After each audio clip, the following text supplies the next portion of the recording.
Fireside Nets with Spen and Pete, the Brooklyn Nets podcast that you want to be listening to if you're a fan of the Brooklyn Nets. News, reactions, information, and so much more is what Pete and I do on this podcast.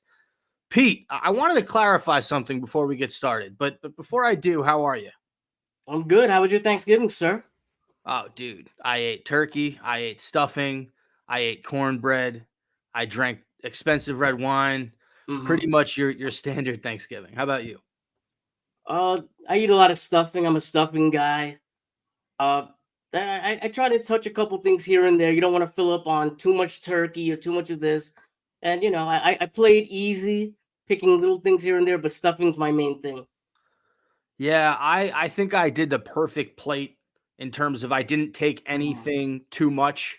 Uh, I was pretty good in terms of balancing everything out because you got to also save room for dessert. That's the other part of it. And then in terms of like Thanksgiving leftovers, I think tonight it's Monday the 27th, so we're about 4 days removed from Thanksgiving. Tonight will be my last Thanksgiving leftover meal because after tonight I can't do any more of anything. That's fair, man. I guess you get a little tired of turkey. I'm trying to fix myself over here for the people watching. Uh, I get tired of turkey maybe after the third day, but I don't know. That's just me. Yeah, I don't I mean after the first day, I'm not crazy about turkey, but went back to my parents' house, did a Thanksgiving brunch, ate more turkey. They gave me all the leftovers because they Mm. love me and I'm their favorite son. Of course. And it is what it is. And that's no disrespect to my little brother, but they just love me more than they love him. Really wanted to clarify something for the listeners out there. So I got confused when I was numbering these episodes because Yes, you it did. says it says episode 176. Technically, it's episode 177, but our episode with Nets Daily, I considered a bonus episode, so I didn't number it because that was kind of spontaneous after we had recorded on Monday. I think we recorded that Nets Daily episode on that Wednesday. So I You're did correct. not number that episode, but on YouTube, I think it's 173. So we have two episode 173s, and this is episode 176. On YouTube, technically, it's our 177th episode.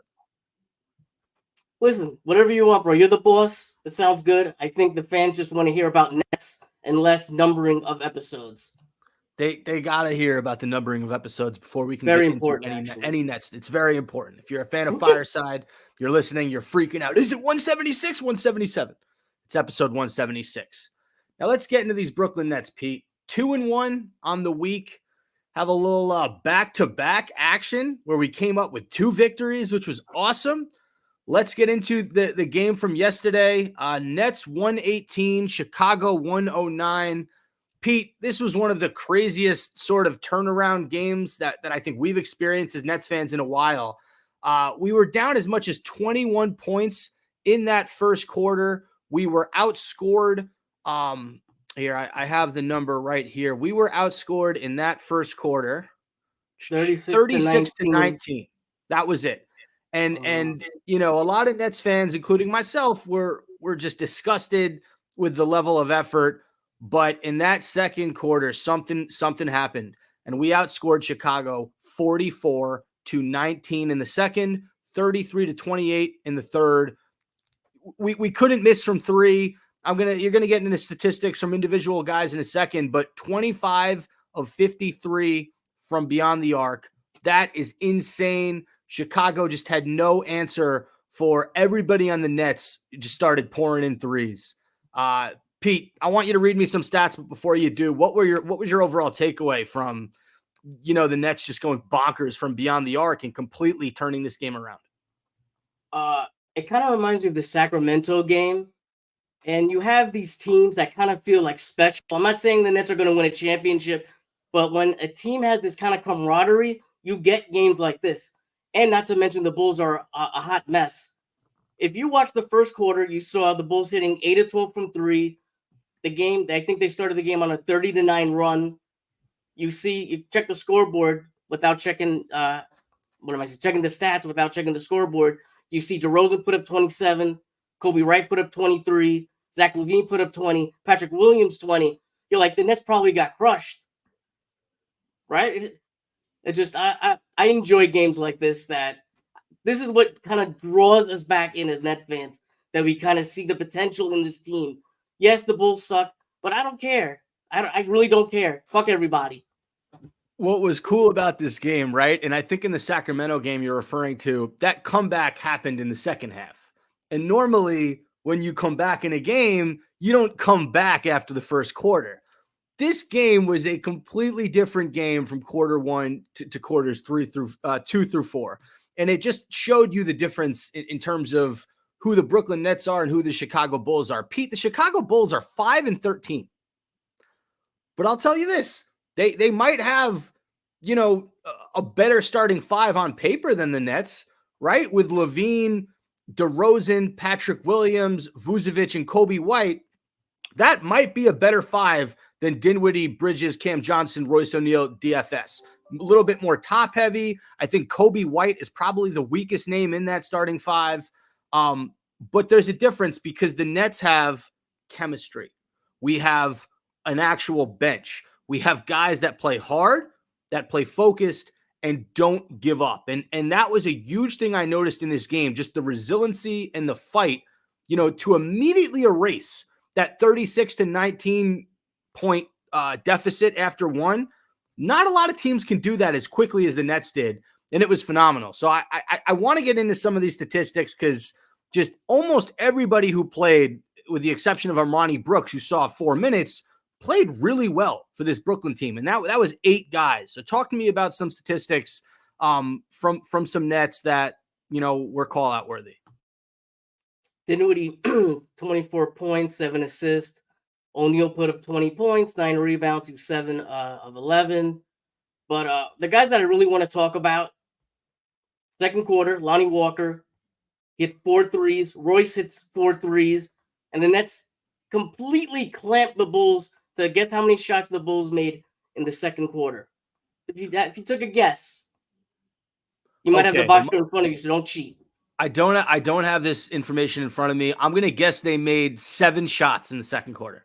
They were 4 of 16. Oof. Total clamp job. Bridges put up 15 points. He was 5 of 7. Sharp almost had a double-double, 9 points, 9 rebounds. And Watford, I don't think he played too much, but he was 5 of 8 and scored 11 points. I think I mentioned everybody pretty much worthy. But, man, I can't be upset after a game like this. What was it, like a week or two ago? The Nets made a comeback, and I was kind of shitting on you because it wasn't like a grind game. This is a grind game. This is the second game of back-to-back. These guys are tired and whatnot. You have guys cramping, being pulled out of games. You don't have Claxton, and they wind up pulling off a win like this. This is a team that you could build on. Oh, by the way, and Jock Vaughn did a great job, by the way. I thought he coached this game amazingly. Just saying. Yeah. No, I 100% agree with you. Nice job on Vaughn in terms of his substitutions. Lonnie Walker and Trendon Watford, for me, have just been so impressive off our bench. Walker comes in, he gives you that scoring punch. It seems like he hits every single open three, man. Like he was 6 of 10 from beyond the arc. Every baseline three that he takes, it seems like it's going in.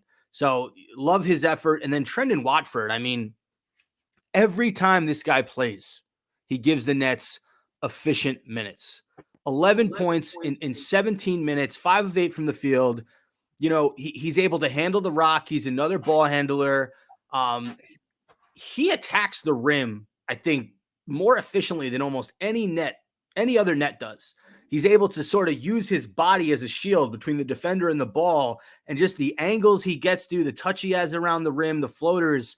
And he's good for, 1 or 2 threes a game. Like he came in, the Nets were rolling from beyond the arc. He can knock him down. Watford hit one top of the key, just boom, nothing but net. So I love the minutes those two guys have given Brooklyn. And Royce O'Neal, shout out to Ian Cart. He's one of our top YouTube commenters. He said it's about time Royce O'Neal showed up. Really strong performance from Royce. There are times with the Nets offense where maybe Mikal doesn't necessarily have it. You saw Cam Johnson cramp up in this game, so he only put up 10 points in 22 minutes. And obviously no Cam Thomas either. So you're always looking, where is that other scoring punch going to come from, Pete?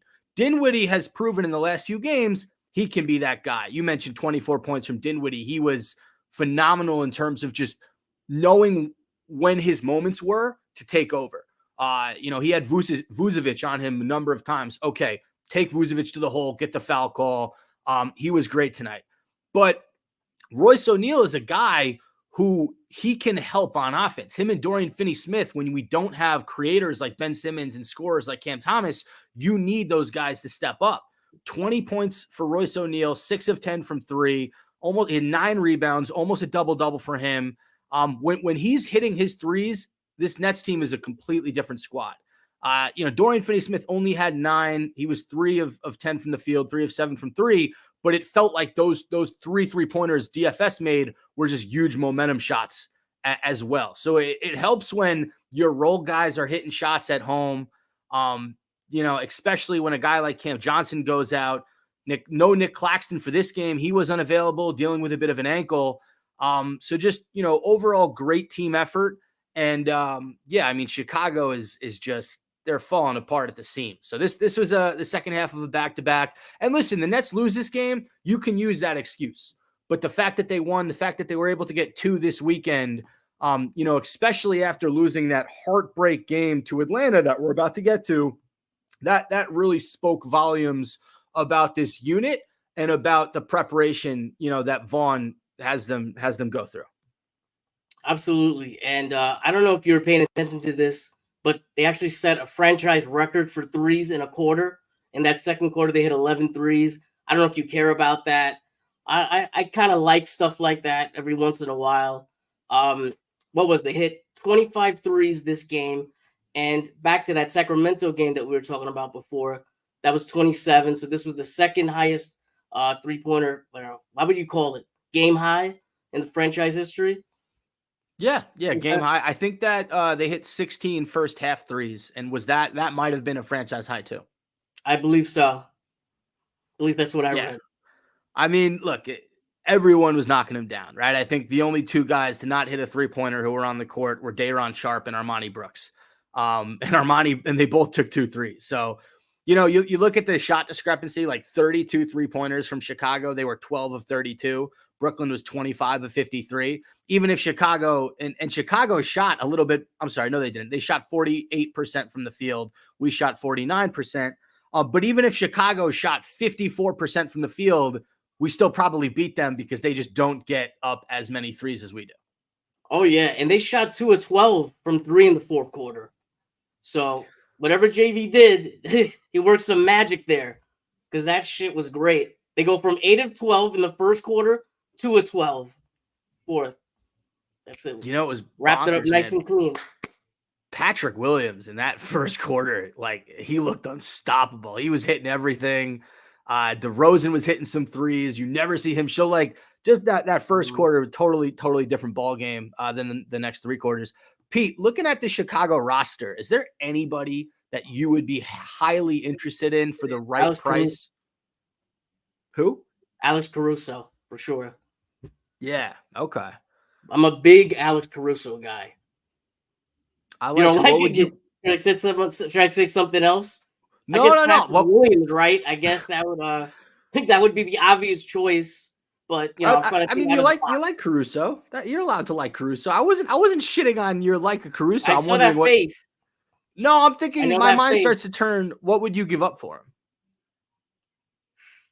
I'd have to look at the contract and stuff, but just to have him as a backup, this guy is he's a pain in the ass when you're playing against him.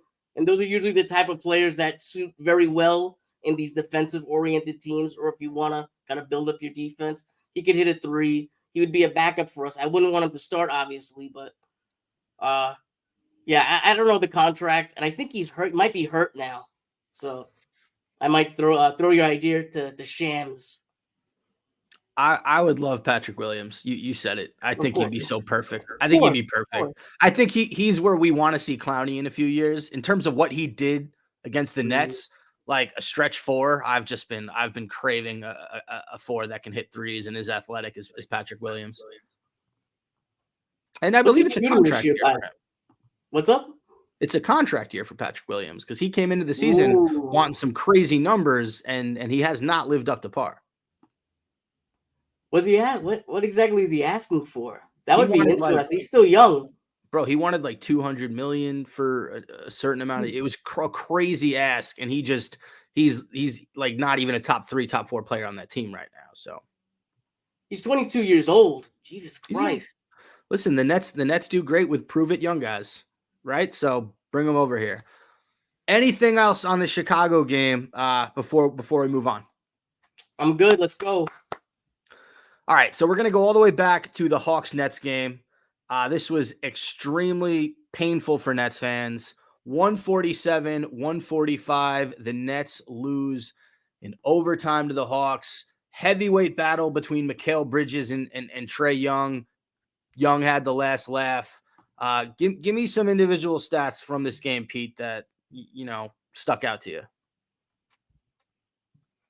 Oh man, you're gonna kill me for my Dinwiddie take over here, but I'll go through the Nets numbers. Of course, Mikal Bridges put on his Superman suit, 45 points, 16 to 31. That's if you're listening, Spen is doing a little dance in the background. Dinwiddie put up 26 points, but he was 9 of 23. He had 12 assists, 6 rebounds. Dorian Finney-Smith put up 8 points. Cam Johnson put up 23 points, 8 of 13, 5 of 8 from 3. And Claxton was 10 of 15, and he put up 22 points. And we had a quiet game from Lonnie Walker, 3 of 7, 8 points. What did you think about? Are you going to kill me with the Dinwiddie? Because even I was kind of a little upset at him at the end when he kind of. Well, we'll get to that. But the 9 of 23 is just unacceptable in a game like this. No, I want to hear your Dinwiddie take. Give it to me. You can't bring it up and then take it back. I want to hear it.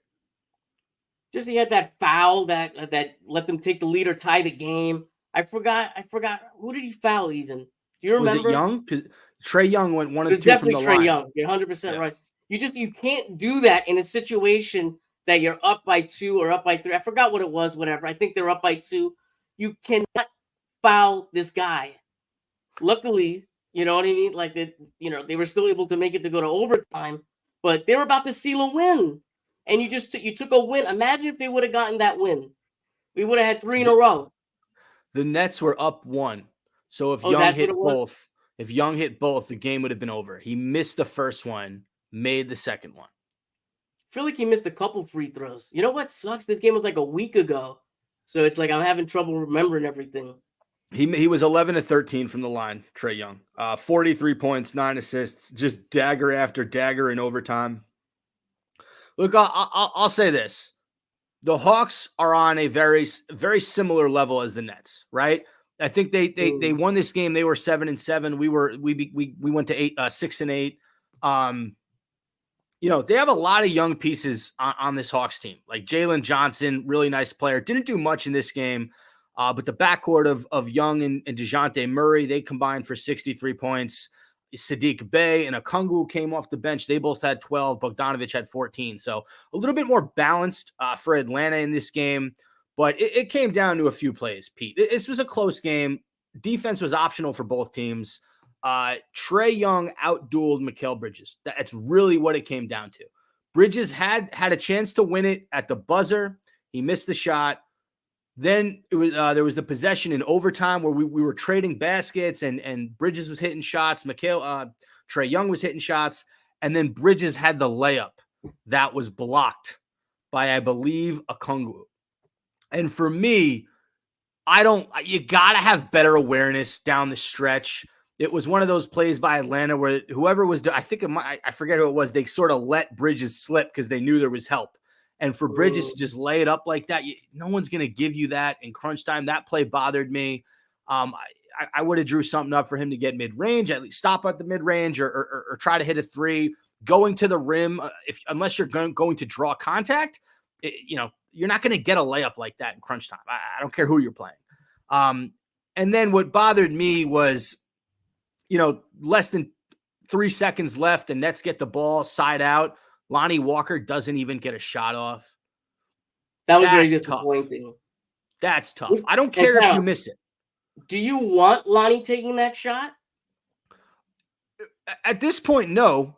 Given hindsight, only because you have to have better awareness. Something I'll give Dinwiddie credit on is you rarely see Spencer Dinwiddie get a shot clock violation with the ball in his hands, because more times than not he's looking at the clock. He he has that feel. If Lonnie Walker does not have that awareness for the shot clock winding down, or even look, like everyone knew there was 2.5 seconds left, like he needed to get a shot off. Yeah. That's 50% on him, 50% on Jacques Vaughn. Both those guys are at fault. They need to be better prepared for that situation. So, but those, time out. I gotta throw a flag on the play. Yeah. Who is gonna be the guy who takes the shot when Cam Thomas is out? Right. We knew that it was going to be Bridges coming into the year. He's kind of been dethroned. We want CT taking the shot, but obviously CT's out. So now who would you want taking that shot? You got Dinwiddie, very clutch. You got Bridges, who sometimes is a hero, putting up 45 points. And then you have other games that he puts up 15 and looks invisible. Then you have Lonnie Walker, who pretty much if he plays 20 minutes, he's going to score 20 points. Like I was looking at his stats. I think there's only one game he played 20 minutes and did not score 20 points. So who gets it? That's what I want to know. The weird thing about, so I'm not going to say Lonnie Walker shouldn't get an opportunity to hit a game-winning shot normally. But the weird thing about this game was he barely played. He played 16 minutes and had 8 points. So I don't think he had been in the game up until that final possession.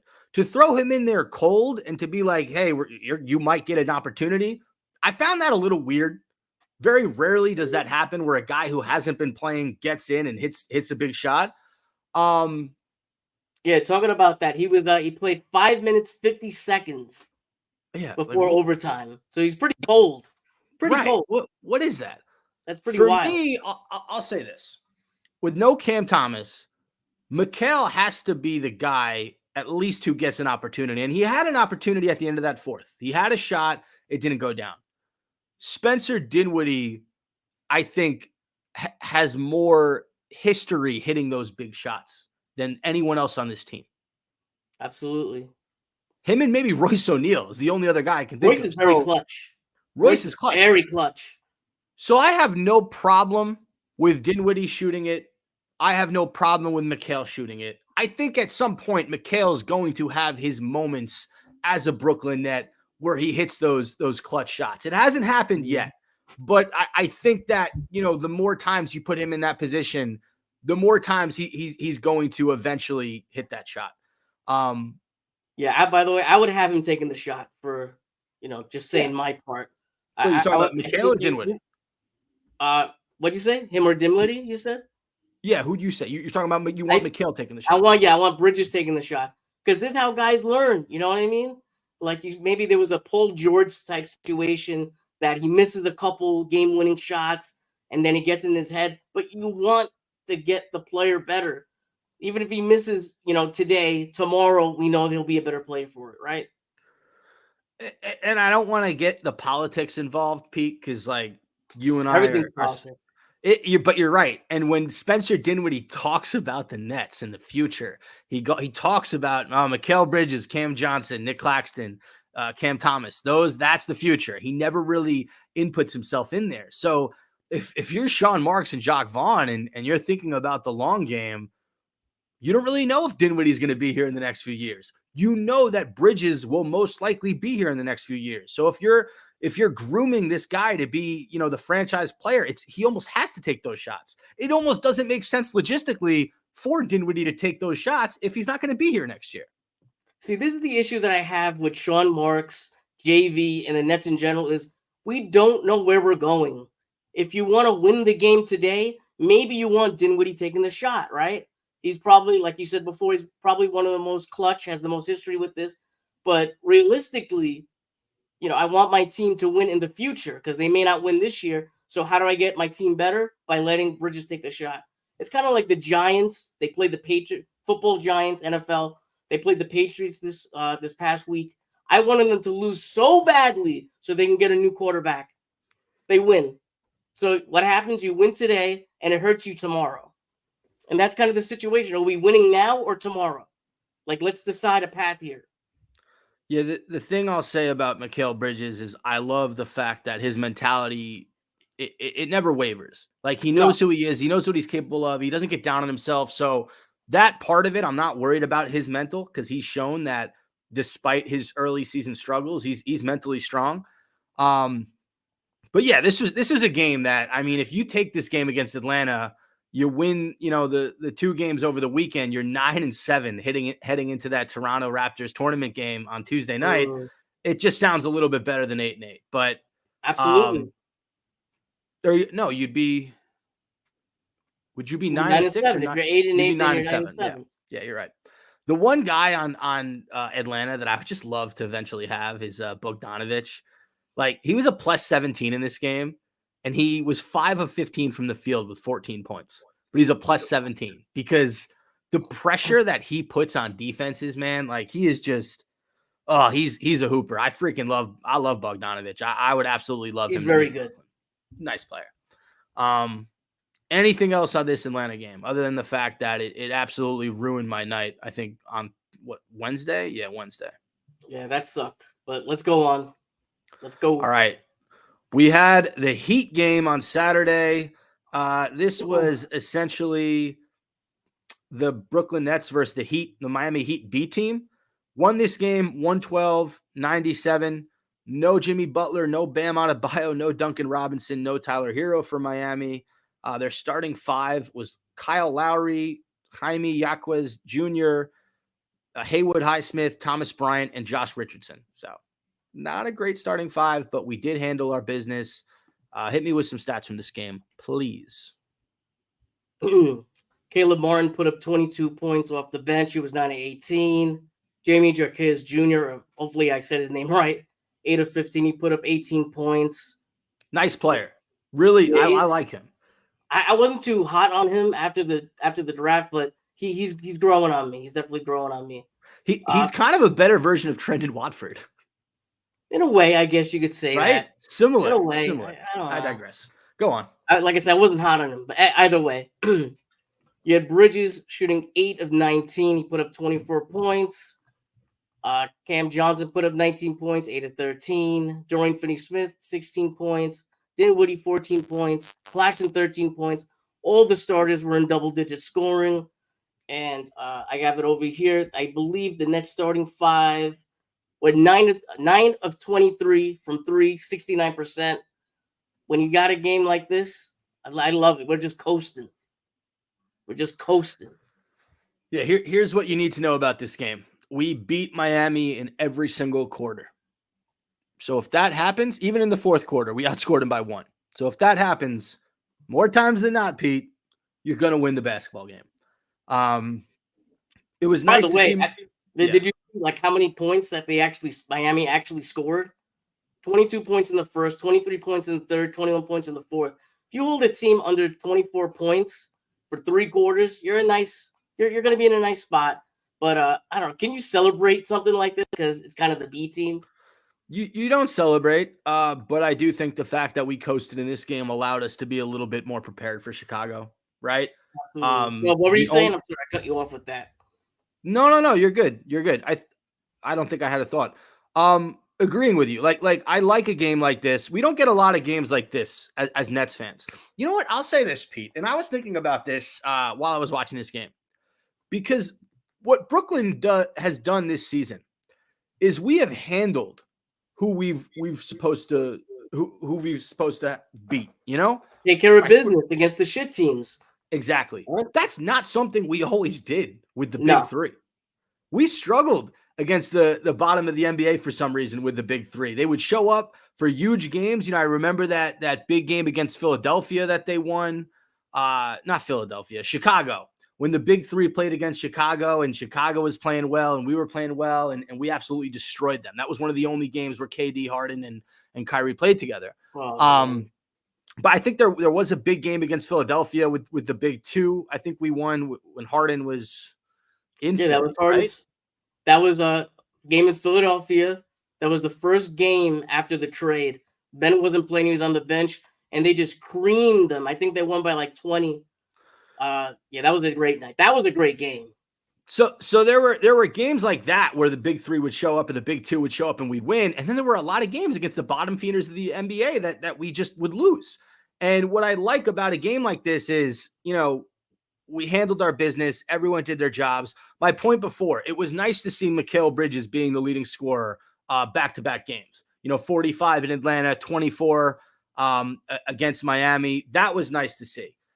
I want to see more consistency from him in terms of him being the guy. Obviously, you'll have the outliers with Spencer Dinwiddie and when he's scoring, and eventually when Cam Thomas comes back, he's probably going to be putting up 25 per game minimum, if not more. But it was nice to see Mikal at least be the leading scorer for the last 2 games in a row. Otherwise, yeah, you handled business. You were able to rest some guys down the stretch and be a lot more focused for Chicago the next day. Yeah, you know me, I go over the stats and whatnot. I thought this was interesting. After the Bulls and Heat game, the Bulls and Heat in the second half were 6 of 28 from 3. 6 of 20 from 3. That's 21% for the people who don't know the math at home. It shows that JV is kind of making some changes. And I don't know if you heard in one of the press conferences that they kind of switched into a zone for I forgot what game it was. I think it was the Chicago. Game, right? Chicago. I think they went zone against Chicago. Very interesting. That zone's not really people don't know this if you're not like really in tune. Coaches don't really teach zone like that anymore in the NBA because it's just so outdated, and you're leaving shots, guys open on the corners from 3. So I think it's kind of interesting JV had that in his bag. 100% agree with you. To sort of close out the podcast, we're just going to do a little bit of a class time segment. So, Pete, what have we learned about this Brooklyn Nets team? Growing up, you're in school, your teacher would ask, what did you learn? What have we learned about this Nets team? So here's what I've learned. I'll start.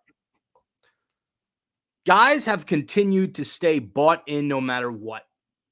And that Chicago game was a perfect example.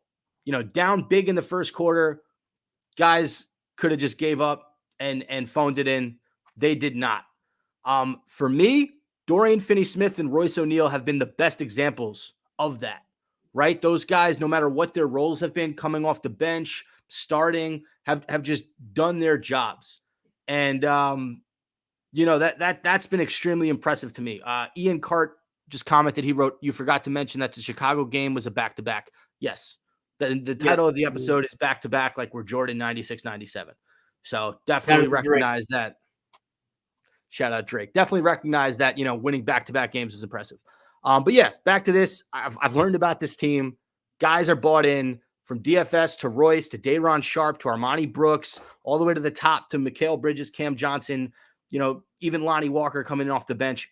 Everybody is bought in. Trendon Watford, he plays his role perfectly. It's just been, a joy to see. And Pete, the one guy that if he can stay consistent and stay bought in every single game, I just think the Nets are a much better basketball team, is Spencer Dinwiddie. You don't think he'd be bought in, though? Well, he's on a contract year. When Ben Simmons has played and Cam Thomas is out there, we have seen some inconsistent games from Dinwiddie this season. That's all I'm saying. That's fair. I'm not going to jump on you. I think that's more role, but I think that's going to be ironed out. But, he's going to have a bad game at some point, right? What I learned is I don't know if this team needs Ben Simmons as much as we thought we needed him going into the year. We talked, we texted each other during one of the games, and I totally forgot about Ben Simmons. It's just shocking how much we're talking about. Oh, man, we're only going to go as far as Ben Simmons, and now we're playing games, and he's kind of forgotten. And would you put him in the starting lineup if this team continues winning? We're playing with a hot hand type of offense, right? Do you want him to come back and just jump into the starting lineup? Politics would say yes. Hot hand would say no. Pete, I'm going to be honest with you. I'm sick of fucking politics. Man, it sucks. Presidential year coming up, so it sucks for you, man. You see what Dinwiddie does, is able to do when he's the ball handler, when he's bought in. I mean, he manipulated Chicago's defense on so many possessions on Sunday. Pick and roll, hitting floaters in the lane, getting guys wide open threes. Not that Ben Simmons doesn't do that, but with Dinwiddie, you have that scoring threat. Dinwiddie can go for 25, 26 if he's feeling it from three. So, I agree with you that it's easy to forget Ben Simmons. And then that sort of makes me think, if you're Sean Marks, would you look to move Ben Simmons around the deadline to bolster the rest of this lineup? I don't know. Can Spencer Dinwiddie and Ben Simmons coexist? Because, Pete, we were talking about Dinwiddie not being here after the deadline, but Dinwiddie's been looking really good the last few games. Man, I've been thinking to myself, man, I'm the Dinwiddie guy, so I kind of I can't go too hard with this, but in looking at the numbers now and man, I would like to see him back on the team next year. You know what I mean? Take emotion out of it. Just looking at how he plays with the offense and how everyone's kind of meshing, and it looks good and it feels right. Let me ask you a question. Mikal Bridges is sort of, Cam Thomas is out right now. He's the best scorer on the team, but Mikal Bridges is the leader of this team. If you're Mikal Bridges, do you like playing better with Spencer Dinwiddie or Ben Simmons so far this season, if you had to choose? You'd have to look up the stats to see who gave him the ball more. But I would say Dinwiddie, and for this reason. He gives you a little more. He gives you a lot more. I shouldn't say a little. He gives you a lot more spacing. You don't have to worry about Ben's man sagging and, Mikal hitting a wall. It's a big difference, man. It's a big difference. Especially if you had Clax there. So you got Clax, Ben, and their guys kind of sagging. It makes Bridges' job so much harder. Yeah, I don't know. I agree with you. I look at the eye test. I see when Dinwiddie scores, Mikal Bridges is visibly happy for him. Like he daps him up, little things like that. I don't see that a lot with Ben Simmons and Mikal Bridges. You know why? Why? Because Ben Simmons doesn't really score. It's not a diss. I mean, yeah, when he gives Mikal an assist, I'm sure the two guys dap up. But I think what Mikal loves is, hey, if I'm not putting up 45 a night, I can count on Dinwiddie getting 15 to 20 if Ben Simmons isn't there. And not only that, we're asking Bridges to cover maybe the other team's best player, right? So sometimes he's not going to be able to carry the team like we'd like him to. It's nice when you have CJ in the corner, you got Dinwiddie in the other corner or on the top of the key. You have a little more spacing out there. It's such a big difference, man. It's a shame because Ben does open up the offense in some other ways, but do you feel the way that the offense kind of needs to, quote unquote, needs to be opened up for Mikal is kind of more Dinwiddie-esque rather than Ben Simmons-esque? I do. I 100% feel that way. And the other thing I'll say is when Cam Thomas plays, I don't see Mikal Bridges get as excited when he hits shots. And the reason being, I don't think that Cam Thomas is giving. Yeah, no, you're right. He's a ball hog. He's not giving Mikal Bridges the ball a lot. The greatest thing about Dinwiddie is he can get hot from the field and take over occasionally, but more times than not, he is looking to get Mikal involved. He is looking to get Cam Johnson the ball. A lot of those plays, Dinwiddie will run up and he will do the Ben Simmons and he'll bounce it behind him or get it to his guys. The difference is, while Dinwiddie might not be historically as dominant of a distributor as Ben Simmons, he's definitely a better scorer at this point in his career versus Ben Simmons. So I just think the way that, the contrast in Dinwiddie's game between shooting and scoring and passing, I think Bridges loves that shit. I really do. I think you're right. And it's just nice to see this team come together, but it's just so upsetting that we're seeing this team grow and then CT's hurt and then Ben is hurt. So, we got to see what happens when everybody comes together and they kind of mesh. I'm really excited to see what happens in the next couple of weeks. I think CT's coming back soon, right? Yeah, he is. So that his injury status was updated to doubtful, which means he's probably not going to play against Toronto, but he should play hopefully in the next few games after that. That's great news because. But do you bench Dinwiddie though? No, why would you bench Dinwiddie? You would probably bench Royce or DFS, or if not both. Yeah, you're right. I would go, okay, if Cam comes back, I would go Dinwiddie, Cam, Bridges, Johnson, who's been cramping up the last 2 games, which I fucking hate. I hate to hear when a professional athlete cramps up in back-to-back games. Like, come on, be a little bit better than that, which makes me think there's something might be going on there, but that's a conspiracy theory for I another got an day. opinion on that. I want to get to that in a second. But no, I would absolutely keep Dinwiddie and Cam Thomas. That's your backcourt. Finish it off with Bridges, Cam Johnson, and depending who's available, either Claxton or Dorian Finney-Smith. That's fair. That's fair. Let I'm liking me the small ball lineup. I want to hear Yeah. your Cam Johnson take, though. But if you have another lineup that differs than my lineup, start there. But then we'll go Cam Johnson. No, we're good. With the Cam Johnson thing, once again, we were texting, and I have listen, I'm not going to proclaim that I'm Popovich or anything, right? I got a little experience coaching. I might have went to school for it, whatever. Some of this stuff with the cramping is a kind of a serious issue for me because this guy does not look like a guy, Cam Johnson, that's not doing the right things, right? He's very focused on his technique. So that tells me he's probably eating right. He's probably drinking right. When you get a cramp, it's either for one of a couple things. Either you're dehydrated, which I really don't think he is. Like you said, this guy's an NBA vet. He knows his body, right? I don't think it's that. Or 2, there's another part of the body that's overworked or his body's tired and now it's overcompensating. That's what scares me because that's when the big injuries come into play. So in that Chicago game, I saw the moment he grimaced. I thought he grabbed his hamstring. That was what it looked like. I would throw up. I could be wrong. I'd physically vomit. Really hope he's okay because it seems like he's just been starting to find his stride a little bit these last few games. Claxton should be back soon. He had that ankle injury. I believe it was against Miami, if I'm not mistaken. But he should be back soon. And yeah, look, the Nets are 8-8, and they've had 4 starters miss time. I think McHale's the only one who hasn't missed time. Dinwiddie missed a game, probably for rest. But Claxton, Cam Thomas, Cam Johnson, and Ben Simmons have all been dealing with injuries, and this team is still 8-8. I think that's extremely impressive. And they've been playing, by the way, I don't know if you saw this, they've been playing the second hardest schedule in the NBA up to this point. So if you're 8-8 with starters out with that, listen, I'll take that shit. I will take that.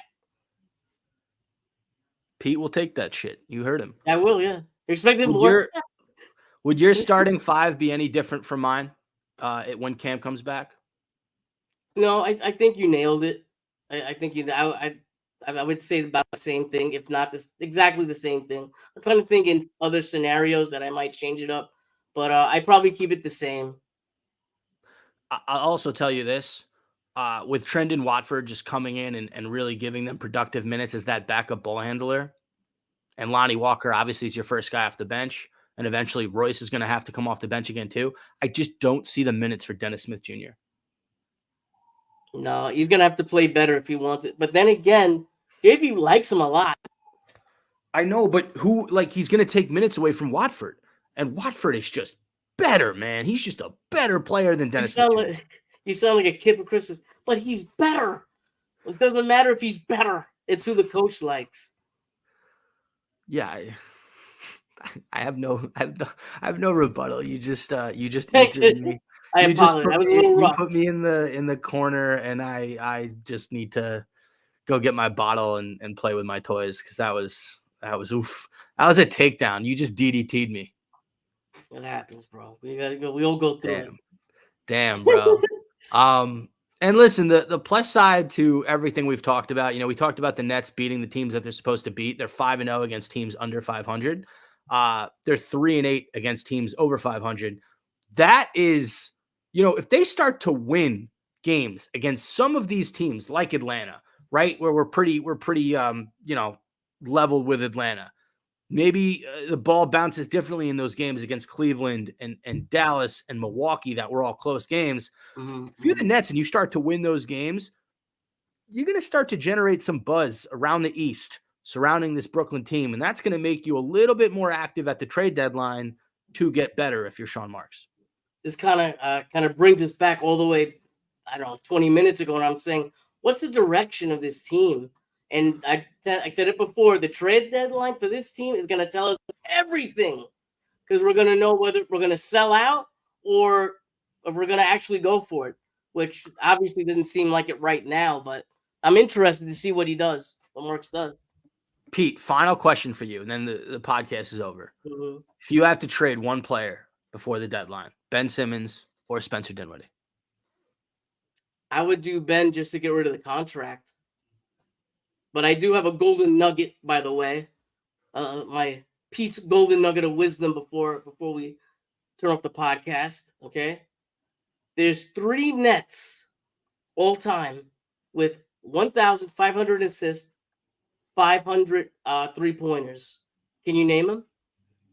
Yeah, they showed this on the broadcast. Oh, come on, you bastard! It's Jason Kidd, it's Vince Carter, and it's Dinwiddie.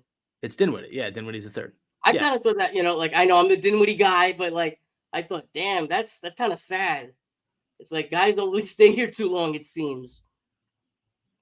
By the way, I think even given everything that Dinwiddie's done for the Nets, I think I'd still trade Dinwiddie over Ben Simmons. I think I'd let Dinwiddie go, make Simmons your point guard, get better, because I know there are playoff teams that can use Dinwiddie's services. So you move him for another key piece for this Brooklyn team, and then you're in business. And I say that because we both know when Cam Thomas and Ben Simmons come back, Dinwiddie's production is just going to fluctuate like crazy.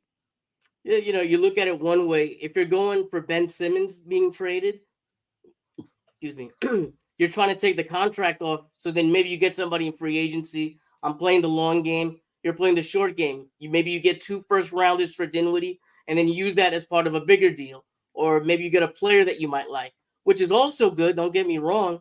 I just think the Ben Simmons contract is such a clamp on Sean Marks that I would love to get that off our books. But, we'll see what happens.